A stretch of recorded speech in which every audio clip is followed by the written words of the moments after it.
sporting genes. This car, the Born. This is only the company's second standalone model, the first to be rear-driven and the first to be fully powered by electricity. It takes all the clever ingredients of other VW Group EVs, but blends them into a more engaging and characterful confection.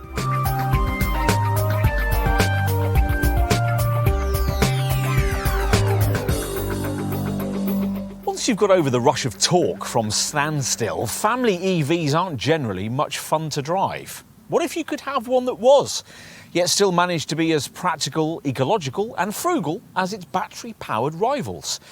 That's the promise of this car, the CUPRA Born.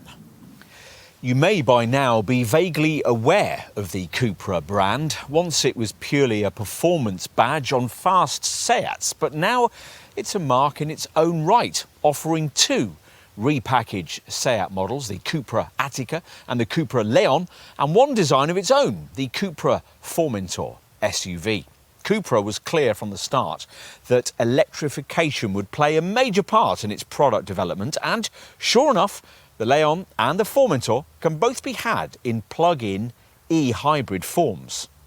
The Born, though, is a full EV, first shown in 2019, badged as a Seat L Born, a model never actually sold because it was decided instead to repackage the car as a CUPRA Born, in which form it was eventually launched here in late 2021.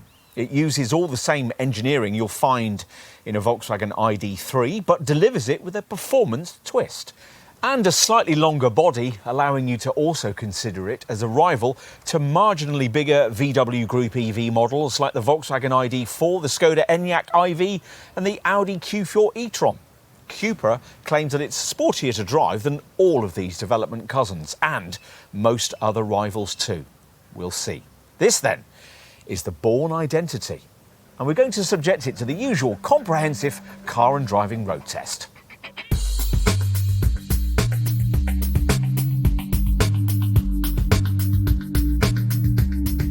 It's all appropriately futuristic behind the wheel. No gear stick, no handbrake, no ignition key. You don't need a start button either, because just taking a seat is enough to activate everything. Then, as the two screens in front of you spring into life, you twist the gear selector for the single-speed auto transmission, an appendage protruding from the right-hand side of the instrument binnacle which operates in two directions. Forwards to select D for drive, or B to alter brake energy regeneration, and backwards to select either neutral or reverse. That absent handbrake is replaced by just a button for park that you'll need to engage at your destination.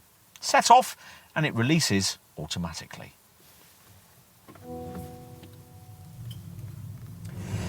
It springs away from rest, of course, as all EVs do, running out of puff just after the point where you realise that the torque rush has inadvertently pushed you over the speed limit.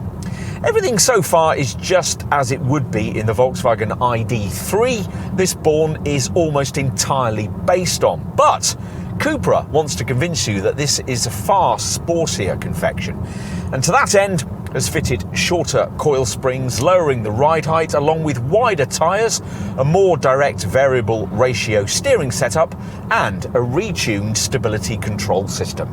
To fit with all this, the electric power output of the kind of Born model most people will choose, 204 PS as here, is the kind of output only offered at the heady heights of the ID.3 lineup, though the 58 kilowatt-hour battery it's linked to is the one that most versions of that VW use, here delivering a range of up to 265 miles. That figure falls fractionally to 262 miles if you add in the optional e-boost motor you can't have on an ID.3, which adds an extra 26 PS of power for 30 seconds when you stamp on the throttle, and ought to have been standardised on the Born to give it a more significant, unique selling point. The 230 PS e-boost motor comes as standard if you pay the extra for the larger 77 kilowatt-hour battery, which increases driving range to 343 miles. You'll only get close to that figure if you habitually select the most frugal of the available drive modes, which is range, and if you habitually twist the gear toggle into its available B regenerative setting, in which mode the regen system slows the car off throttle, but not by enough to deliver the kind of one-pedal driving characteristics you get from some segment rivals. Other models in the sector allow you to select different regeneration settings to vary that braking effect, but VW Group engineers clearly don't trust customers to get this right, because there's nothing of that sort here. They don't seem to want you to over-fiddle with the drive modes either, because the activation for them is buried away in a central screen sub-menu. Until you realise this, you'll be pecking away at the drive mode button on the left steering wheel spoke, which is actually only there to activate cruise control and the speed limiter. Once you find them, the other real drive mode options are revealed as being comfort and performance, plus individual if you want to tailor throttle response and steering feel yourself. E-Boost models get an extra full-on CUPRA setting, which again is something that ought to have been standardised across the range if the brand really wanted to set this car apart. Performance certainly makes throttle response a bit peppier, spinning the permanent magnet synchronous motor up to 16,000 RPM and delivering 62 miles an hour in 7.3 seconds in this 58 kilowatt-hour 204 PS model. It's 6.6 seconds in the 230 PS E-Boost 58 kilowatt-hour version, or 7 seconds in the heavier 77 kilowatt-hour E-Boost model. Top speed though, as usual with affordable EVs, is limited on all Borns to double digits, 99 miles an hour. The alternative comfort drive mode won't do much of anything unless you pay the substantial amount extra that CUPRA wants for its dynamic chassis control system, something you don't really need because the standard passive damping setup is very good indeed, which wasn't what we were expecting given the chunkier tyres, huge wheels and lowered suspension. The Barcelona engineers must have worked really hard on that. It's disappointing then that they weren't given leave by Wolfsburg to fiddle with the steering, which doesn't seem to have been improved much by its supposedly quicker rack and progressive setup, feeling remote and very light on feedback. That's a pity because despite the substantial curb weight of over 1.8 tonnes, the excellent body control, aided by near-perfect 50-50 weight distribution, might otherwise put you in the kind of sporty mood CUPRA wants to engender. Even as it is, this is, as intended, a far more engaging thing than its ID.3 cousin, to the point where we'd find it hard to think of another similarly sized EV in this price bracket that we'd recommend over this one to a keen driver.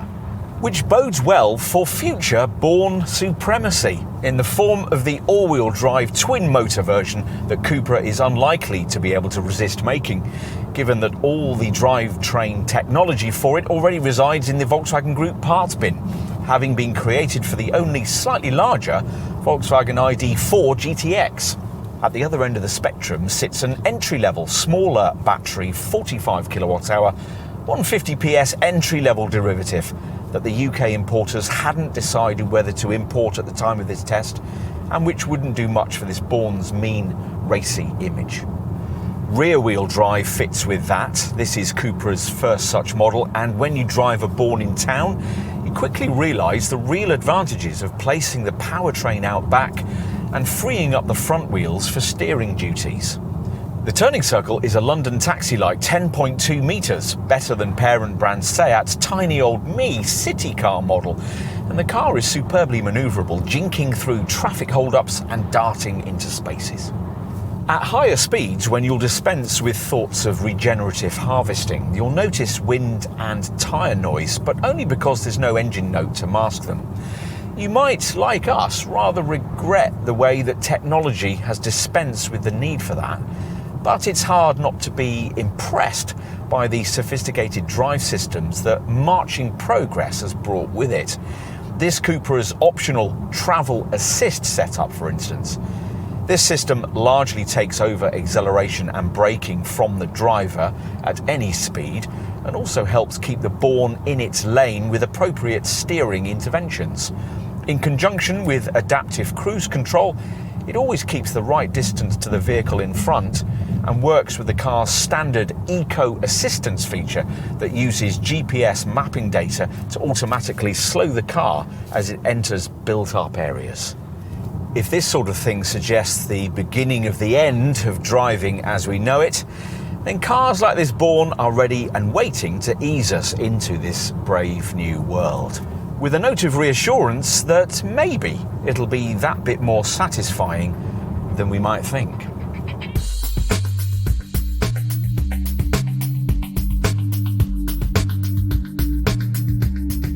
CUPRA says this Born was designed and developed in Barcelona, which is poppycock, of course. It's a restyled Volkswagen ID.3 and rolls down the same German Zwickau production line as its sister car, unlike CUPRA's other Iberian-built models. You can't deny, though, that it's got a bit more flair, attitude and presence than its Wolfsburg cousin. It's been described as the scary big sister to the ID.3. Maybe so.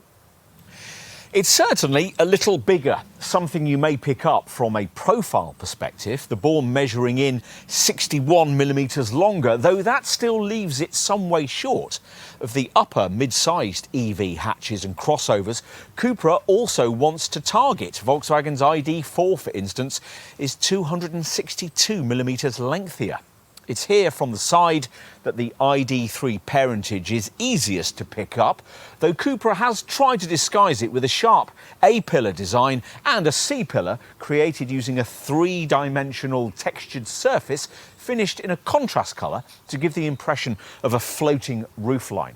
A lower ride height than the Volkswagen is a further part of the illusion, the suspension pitching the car 15mm lower at the front and 10mm lower at the rear. Drawing your attention to big wheels with aero inserts and copper-coloured centre bezels that, according to trim, are either 18-inch, 19-inch or, as in this case, 20 inches in size.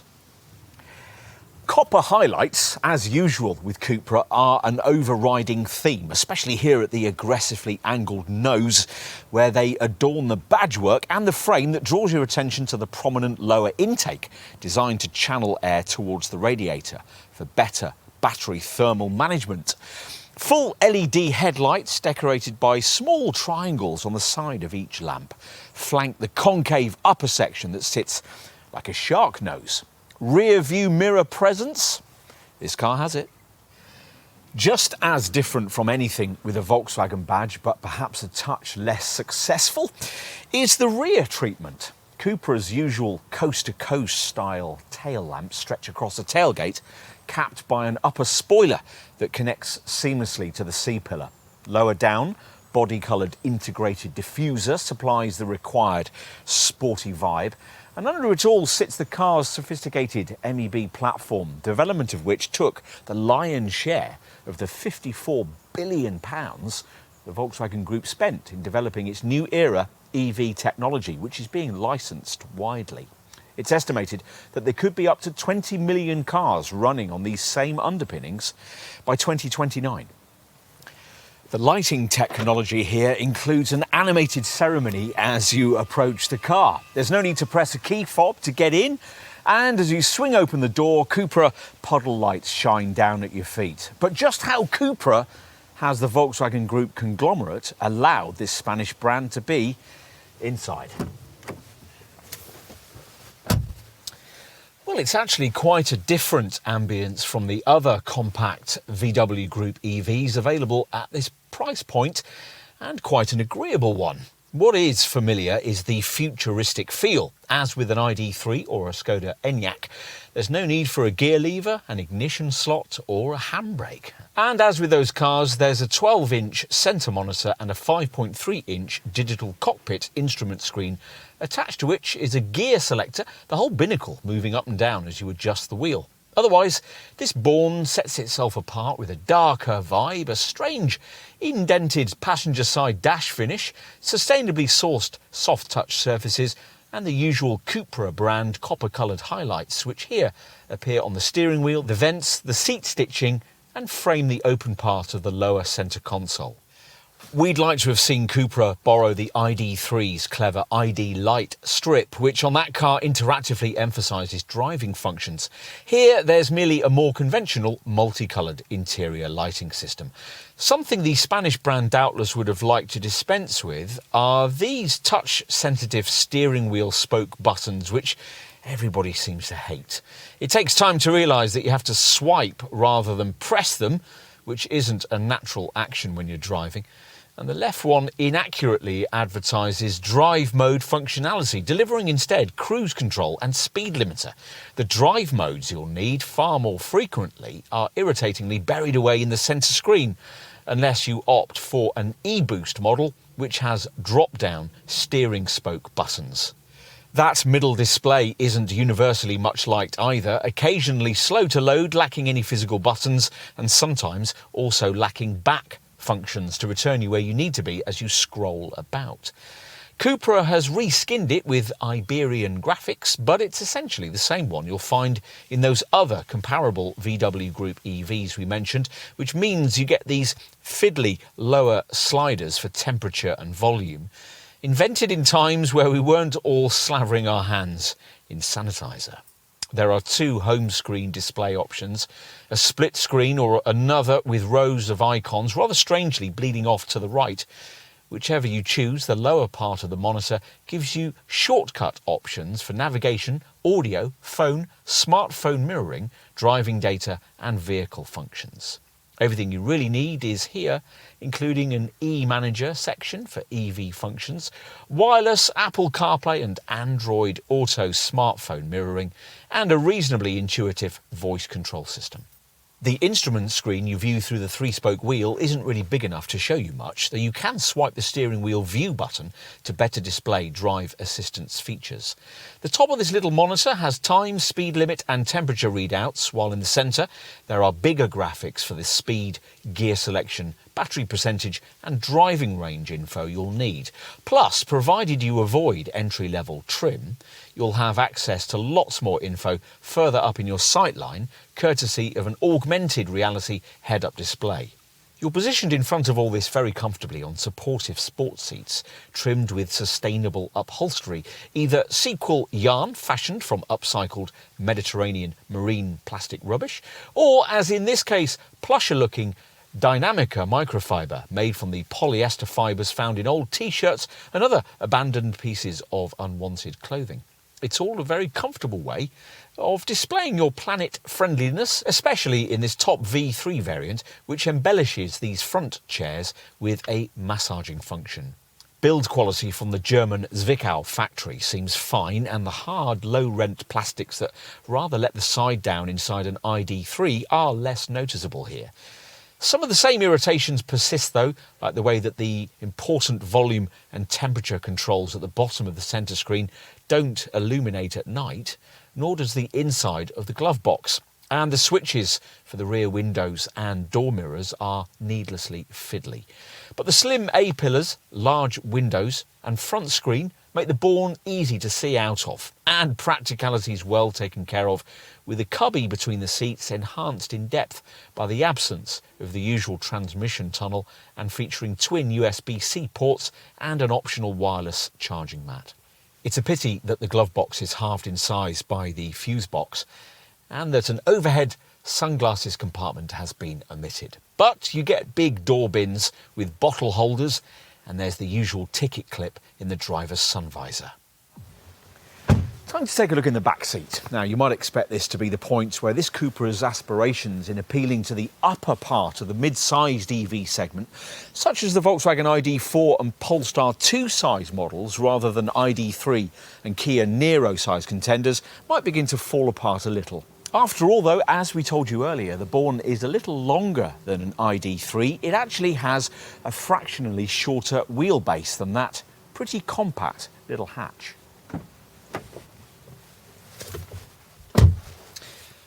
Not that any lack of space is really noticeable once you take a seat in the back. There's certainly a lot more room here than the relatively compact outward dimensions might suggest. It's a wider cabin than that of a Golf or, say, a Nissan Leaf, and with no central transmission tunnel to obstruct things, 3 adults could fit more easily into the back of this car than just about any compact hatch we can think of, other than an ID.3. So yes, the Born's a full 5-seater, provided the adults in question don't have particularly long legs. There's not a lot of knee room going spare. A Leaf offers a little more space to stretch out, but has a lower ceiling and, as we've said, less elbow space too. This bench doesn't either slide or recline, which isn't expected in this class, but is the kind of functionality that you get from the rear seat of a similarly priced SUV. But there's a reasonable amount of storage provision back here, including compact door bins built into these rather blandly trimmed door cards. The seat backs have the usual pockets, but don't also include the additional useful phone holder pockets you get in an ID.3. There are twin USB ports to charge your handset, though because they're of the USB-C variety, you might need a converter lead. You also get an armrest with twin cup holders, overhead reading lights and coat hooks in the grab handles. If you want more of an airy feel back here, go for the optional panoramic glass roof, which, with a length of 130 centimetres and a width of 111 centimetres, is exceptionally big and comes with an electric blind. We'll finish with a look at the boot, which lifts with a push on this central CUPRA badge. The trunk is 385 litres, the same size as an ID.3, and about the same size as a Golf too, despite the presence of an electric motor down under the floor here. You might have hoped for a little more, but a child buggy or a couple of reasonably sized suitcases should easily fit once you've lumped them over this notably high loading lip. That's evened out with the adjustable height double boot floor that, annoyingly, CUPRA makes you pay extra for. Lift the flimsy-feeling standard cargo area base and there's a near compartment for leads, which, irritatingly, isn't big enough for both leads, the one for public chargers and the one for a domestic socket, which means that the second lead has to slide around in its bag, cluttering up the boot floor. You'd think that car designers would think more carefully about this kind of stuff and about designing EV model trunks with enough space to take a space-saver spare wheel. That, inevitably, is lacking here. There are 6 body-coloured tie-down points, a bag hook on each side, a bright LED light on the left and a 12-volt socket on the right. And to compensate for the fact that the rear seat lacks the flexibility of a 40-20-40 split, there's a ski hatch so that longer items can be poked through into the cabin. When you push everything forward, there's a reasonably flat cargo area, which frees up 1,267 litres of capacity.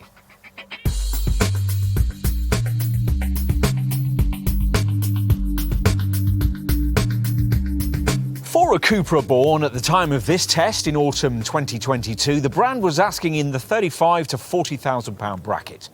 The availability of a smaller battery, 45 kWh 150 PS derivative, would obviously make that entry point price a little more affordable. There are 3 trim levels, V1, V2 or, as in this case, V3.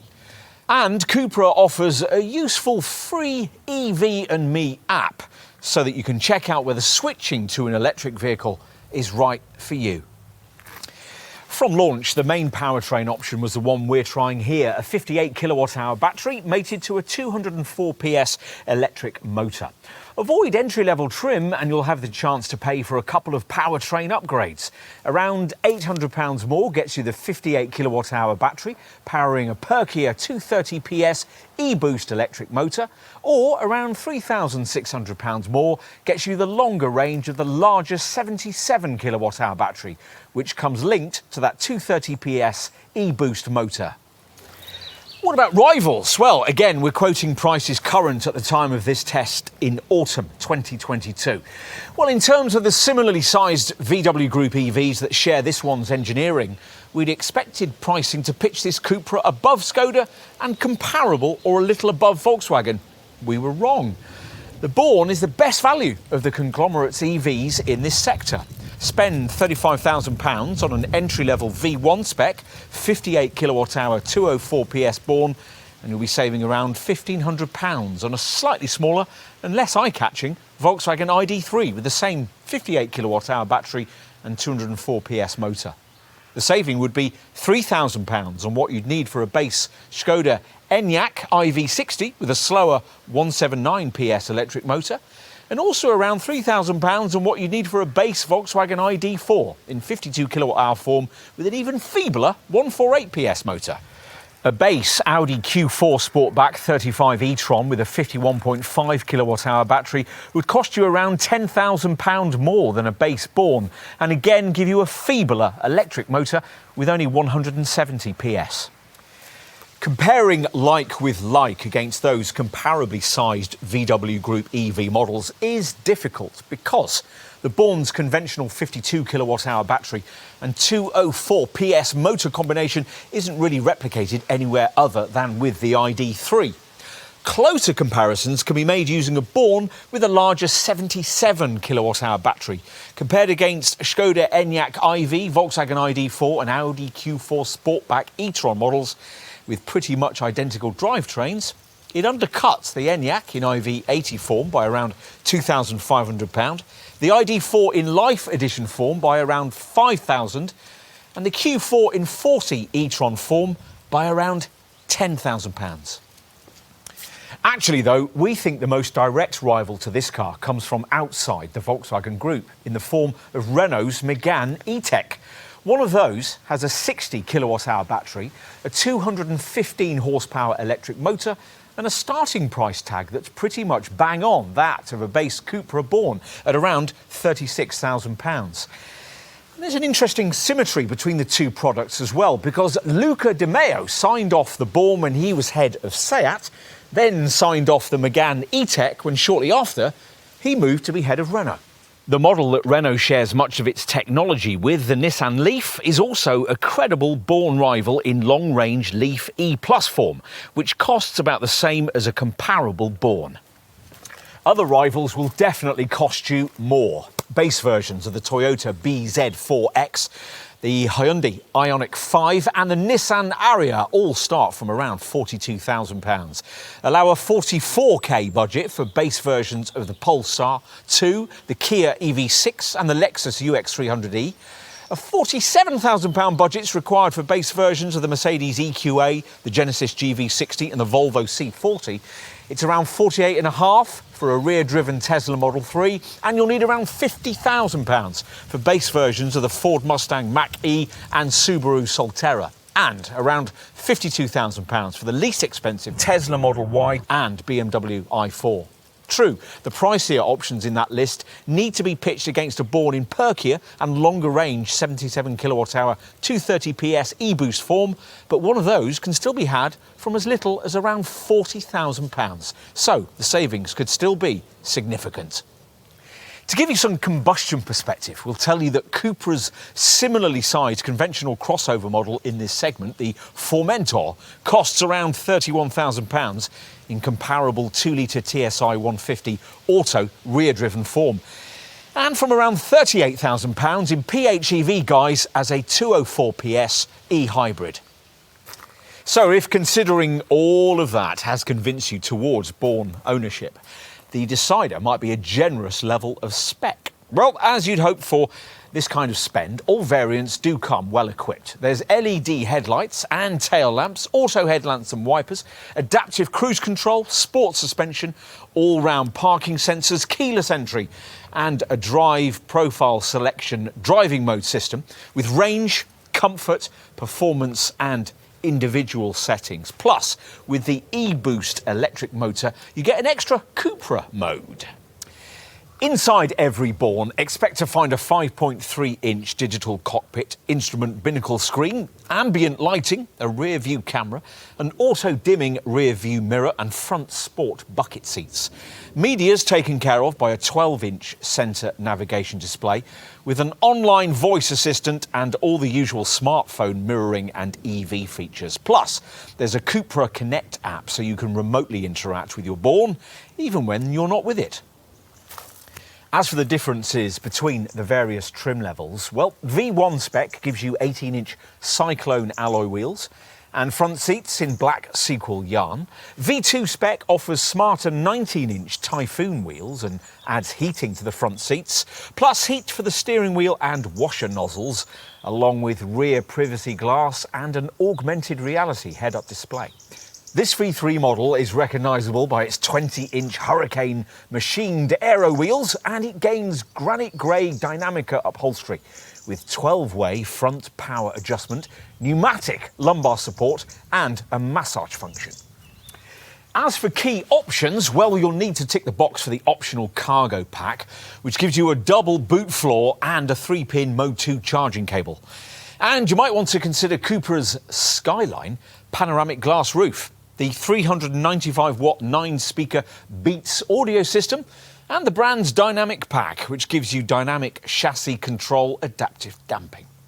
There are 2 tech packs, which include keyless entry, a wireless phone charger and Car2X intelligent vehicle networking. The pricier of the 2 packs also gives you an intelligent park assist system that steers you into spaces.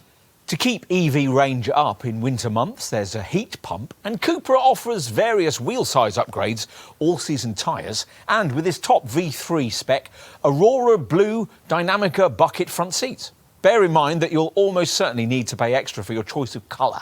The only standard shade is non-metallic Vapor Grey. We've got Aurora Blue here.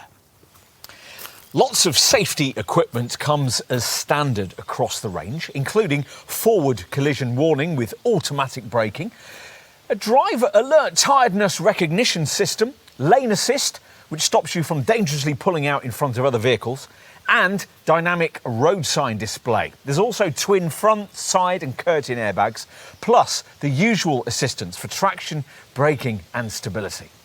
Additions you might want to consider include emergency assist, which will bring the car to a safe and controlled halt if no driver inputs are detected, as might be the case if, for instance, you were taken ill at the wheel.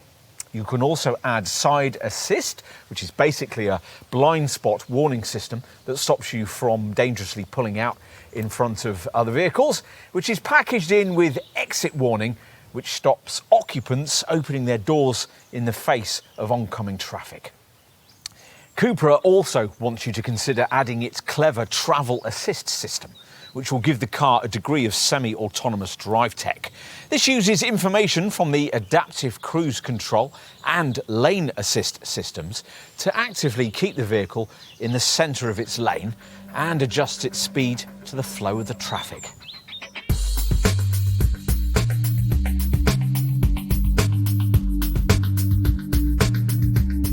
Most customers will probably choose the 58 kilowatt-hour 204 PS package we're trying here, which offers up to 265.3 miles of driving range.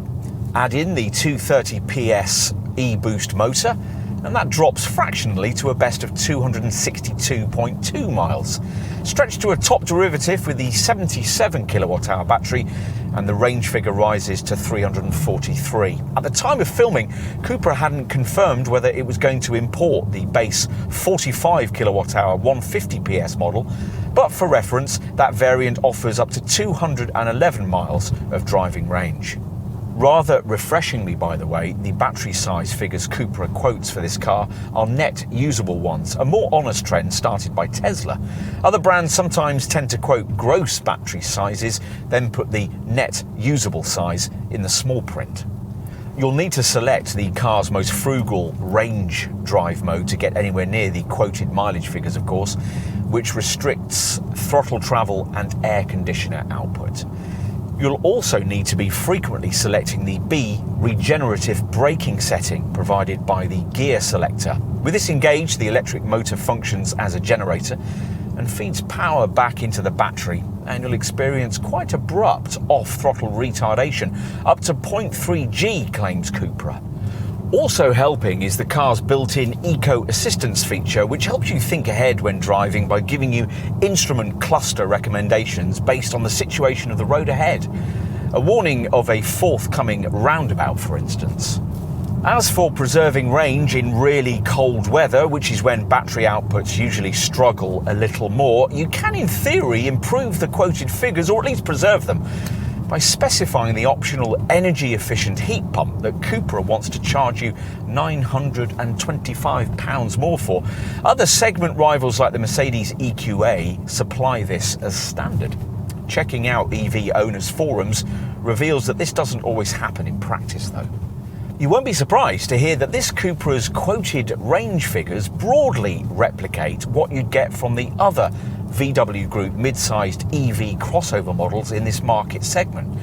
The Skoda Enyaq IV, the Volkswagen ID.3 and ID.4 twins, and the Audi Q4 e-tron. In our market section though, we highlighted this car's closest rival as being Renault's Megane E-Tech. One of those has a 60 kilowatt-hour battery that takes you up to 280 miles.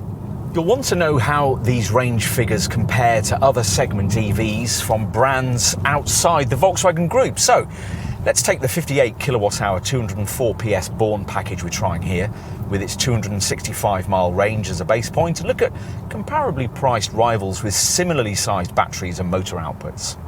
A 63 kilowatt-hour Nissan Ariya manages 223 miles, a 58 kilowatt-hour Hyundai Ioniq 5 manages 238, a Mercedes EQA 250 265, a Toyota BZ4X or a Genesis GV60 manage 280 miles, and a rear-driven Tesla Model Y 283 miles.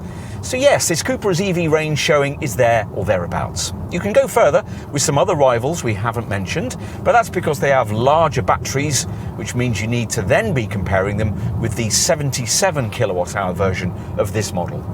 Total range, of course, might not matter too much if this car could be quickly charged. So how does it do there?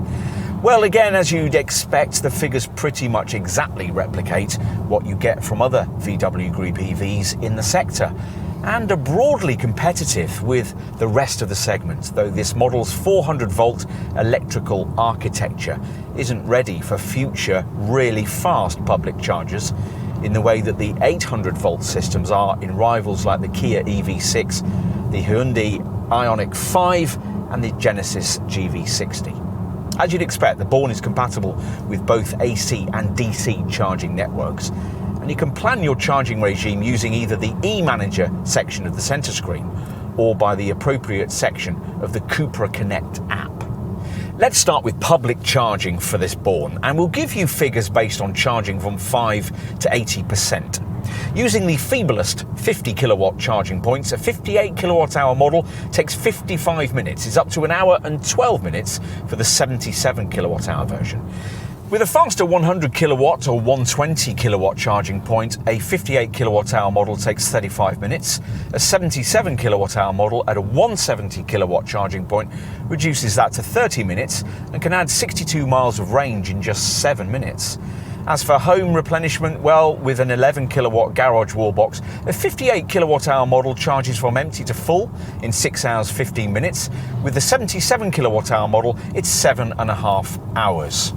Customers will be offered a CUPRA branded domestic wall box for home charging, which can be controlled using the company's easy charging smartphone app. If you were to plug into a domestic socket, the respective times would be 29 hours and 37 hours.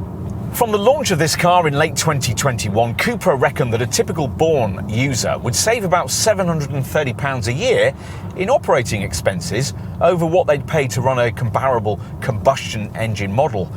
But that, of course, was before energy prices spiralled.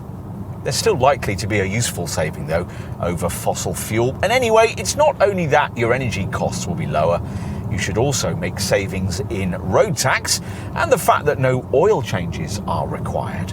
Plus, regenerative braking means that the brake pads are designed to last the life of the car. There's a fixed servicing schedule with a basic inspection after 2 years, unlimited mileage, and a subsequent service every year or 20,000 miles. And of course, for company drivers, the benefit in kind taxation exposure will be a lot more affordable compared to a fossil fuel burning model.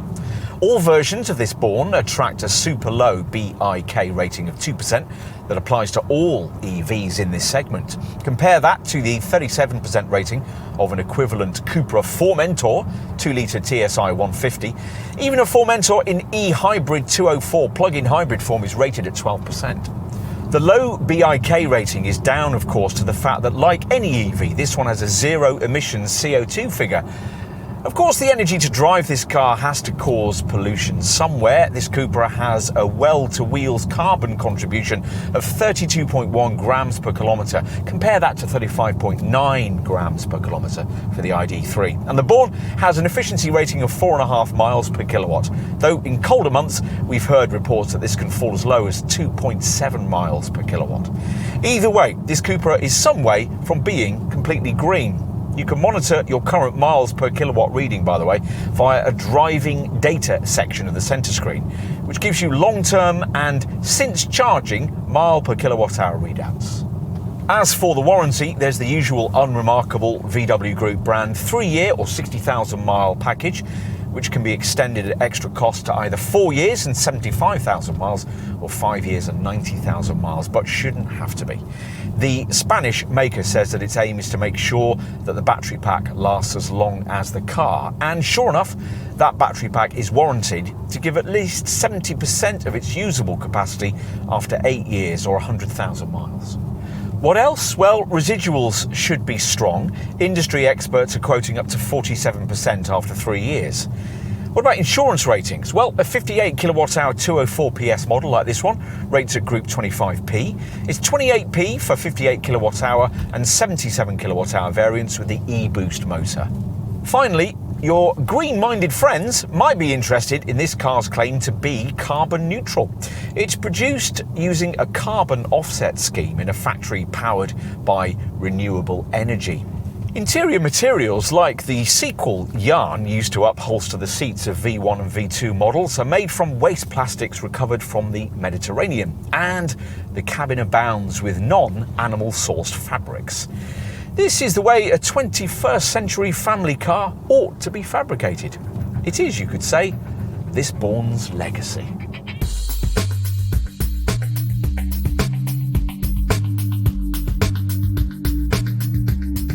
The decision to replace Seat badges with CUPRA ones on this Born EV was interesting and says much about the VW Group's commitment to its sporting brand.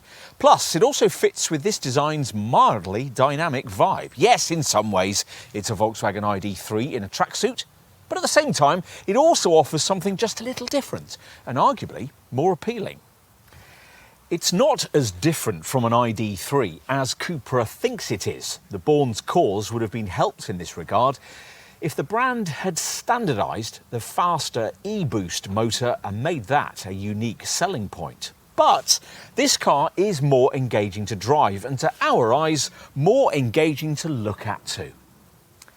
Do you really want to pay considerably more in this segment to get only slightly more space and fractionally more driving range from an EV that almost certainly won't be as interesting at the wheel or look as good on your driveway? Such is the Born ultimatum, and we can understand if you found yourself tempted by it.